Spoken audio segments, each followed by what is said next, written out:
Good afternoon, ladies and gentlemen.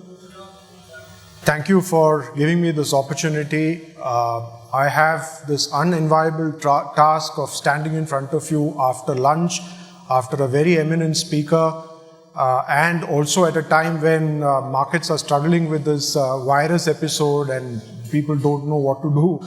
I think markets across the world are struggling with this. So a difficult time, but let me just, and so it's a difficult time not just to make a presentation, but to give you an outlook because predictability is really poor. So bear with me, these views keep changing as time progresses and as we get more and more inputs about how the world is progressing and how India is tackling all the issues that it has.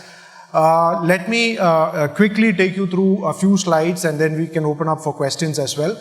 I'll start with the economy, and I think we've heard a lot about the economy going down significantly, GDP growth having touched 4.5%.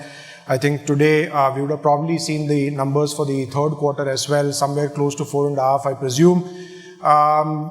There's a lot of despondency, there's a lot of anecdotal evidence and commentary from companies as well when you talk to managements. But this is not something new to us. I think if you go back in history, and many of you would have seen this, this period, between 2000 and 2012, we've seen the same scenario with GDP growth having dropped meaningfully, inflation numbers being down, interest rates being cut, and corporate profits also being significantly lower. Apart from that, I think if you look at the market scenario as well, we have today the broad markets doing very badly. A large number of mid and small caps down more than 60%. I mean, many of them are negative. So you can see on the screen currently about 60% of mid caps and 80% of small caps were down between January 2018 and December 2019. But if you go back in history, in between 2000 and 2012, a similar number you can see. So this is not something new to us. I think the broad market suffers when the growth slows down, and we've seen the similar situation way back in time. Let me just briefly touch upon the reasons for the slowdown. I think you are familiar with many of these. I think there are cyclical and structural reasons. Cyclical reasons, obviously, because we created excess capacity in the system, and there were excesses across a large number of sectors. And then the global growth slowed down, India also slowed down, and utilization dropped. But apart from that, I think at this point in time, the last 2 or 3 years, we've had several initiatives from the government side as well, intentionally and directionally very good, but they've had an impact on the economy. So you can see from demonetization to the implementation of GST and RERA, it has all had an impact on the economy, at some part of the economy, especially the bottom end of the pyramid. I think this is collectively the reason for the decline or the trend that we are seeing at this point in time. Corporates are today risk averse. They're to some extent deleveraged, but they're really not willing to put money to work to set up new capacities because they are saddled with excess capacity which is not utilized. Banks have their own problems, especially public sector banks clearly are in a cycle which is just getting over, but they're still to complete that cycle. And there is a weakness in the household capex, which I'll speak about. There are some positives there. I'll touch upon those. That was the past, or the current scenario. Past meaning the last 2 or 3 or 4 years, and the current. What do we see going forward? I think we are seeing clearly 4 drivers for the economy. The rest of it is not in place at this point in time, which includes private sector capex, which includes government spending and all of that. A lot of things will still need to fall in place, but we see 4 drivers at this point in time. One is clearly the rural economy post a very good monsoon last year. We all know about the water tables being up, the sowing being higher. Agri-produce therefore is expected to be record. And should kick in this fourth quarter. You have agri-produce prices globally having gone up, so global food price index is up about 11 and 12%. So the rural economy should see a benefit of that. I think the government, both the states and all states and the center, is very focused on the rural economy, and we are seeing, therefore, likely to see some improving trend in the rural economy.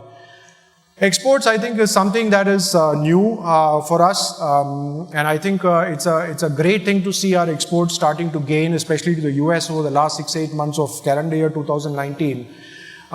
Every large corporation in the world who's buying finished material and intermediates from different parts of the world are dependent too much on China at this point, and they are looking at alternatives away from China. So most corporations are looking at China plus strategy, and I think India fits perfectly in that. And the numbers clearly show that we are gaining traction in some of these sectors, especially in sectors like chemicals, pharmaceutical intermediates, textiles, etc. We are really gaining, probably in even auto ancillaries.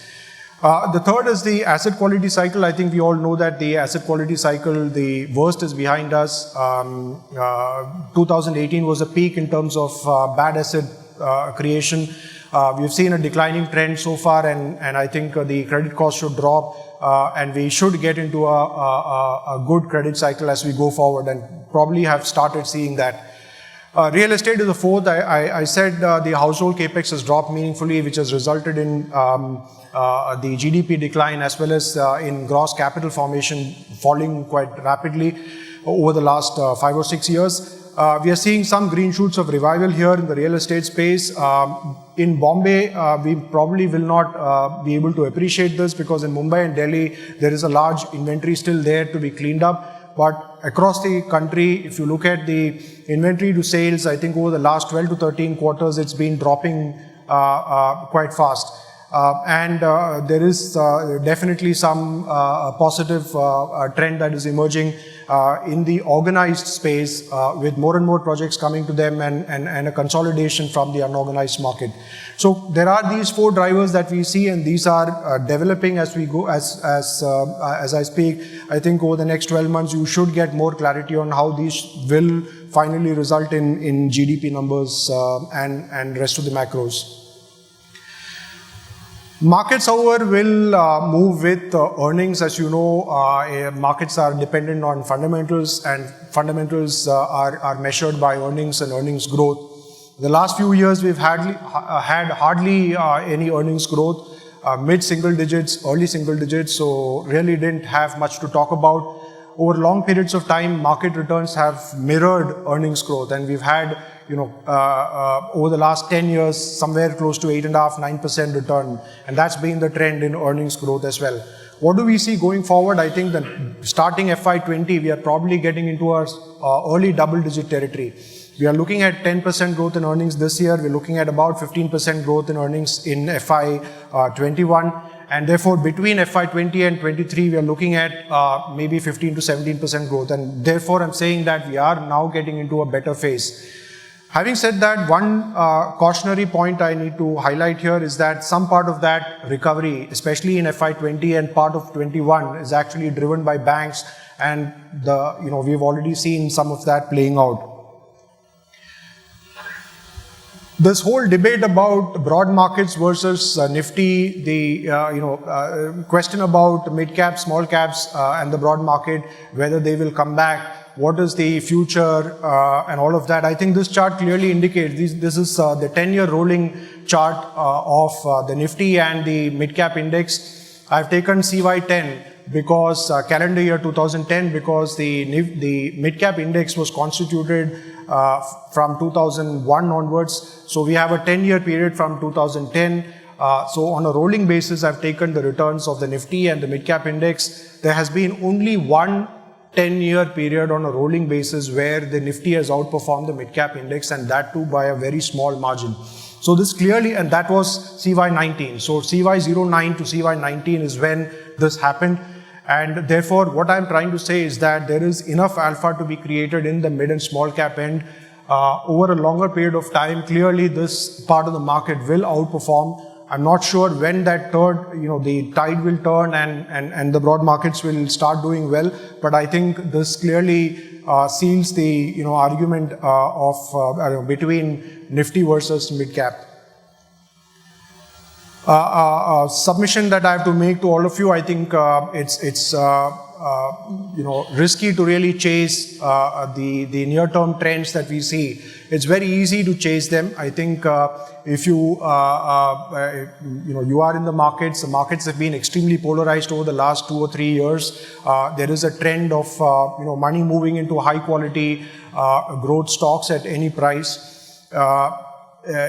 As you can see, the best performing index of 2017 was the worst performing index of 2018. And therefore, I'm saying that, if you go by a near-term trend, trends can change. The best quality stock and the best quality sector can underperform for a long time. We've seen Hindustan Unilever underperforming, the stock underperforming between 2000, the highest price that Hindustan Unilever had in 2000 came back in 2011. So we have seen that kind of time correction in the markets, and clearly something that you need to keep in mind. Don't chase the near-term trend that is visible. It's very easy to do that. Very easy to get into that trap, but I think it's futile to keep doing this, because at some point it will turn and then you will be caught at the wrong end. Finally, I think this is my favorite chart, and I'll leave you to ponder over this. I think you need to figure out where your funds are, where your stocks are, where your investors' psychology is basically. Investing is, this is a roller coaster. We're all, being humans, we are, prone to emotional outbursts. Emotions rule most of our behavior, and we bring that into the investing field as well. So we've had these bouts of optimism, we've had the bouts of overconfidence, then denial, we've had bouts of fear, which we are having currently. There is despair, there is panic, and there is hope. So a lot of these emotions play a role in our investing environment. I have put some pointers there. I believe that today in the markets, high quality growth is somewhere at the top, where it is in a complacent state in terms of valuations. It's factoring in 3 to 4 or 5 years of growth given these valuations. I believe some of the other large caps are somewhere way down. Part of it is in regret phase, part of it is fearful. I think people are fearing that these stocks are not going to give you anything great. There may not be any upside from these. And then you have the bear market in the broad market, which is in complete despair, complete shatters. The fact is, however, that the maximum amount of money can be made when there is pessimism, and at the height of pessimism, when everything is down and out. You have the economy being in the worst shape at this point in time. You have the broad market being in a bear market territory, with a significant part of the broad market having got decimated over the last 2-3 years, and there is complete panic and despair. That is the point in time from where you can make maximum money. And where you have overconfidence and denial, that is the bull market, and that is the place where if you remain invested, you can have underperformance, if not, risk of loss.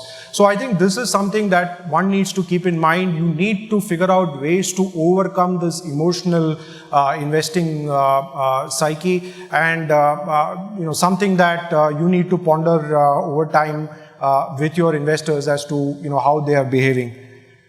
Thank you so much for patiently listening to me. The floor is open for questions. If there are any, I'm happy to take them. आज क्या हुआ? Good question, sir. I wish I could answer you. I think there is a lot of fear in the markets about the spreading of the virus, and obviously there is on one side the genuine fear of loss of life. But on the other side, the impact on the GDP, etc., is definitely something that nobody is sure about, and that is, I think, work in progress in terms of figuring out what could be the likely impact. I have seen some estimates of GDP growth being shaved off in China by a significant margin, more than about 450 to 500 basis points for the last quarter. Or this quarter. So apparently they are looking at a 1% or lower GDP growth in China because of this. So to answer your question, I think the markets are worried. I think that is another reason for this kind of capitulation and panic good time, therefore, to put money to work. And people should be happy if you have money to invest. I think you should be really happy that you're getting another opportunity to be in the market.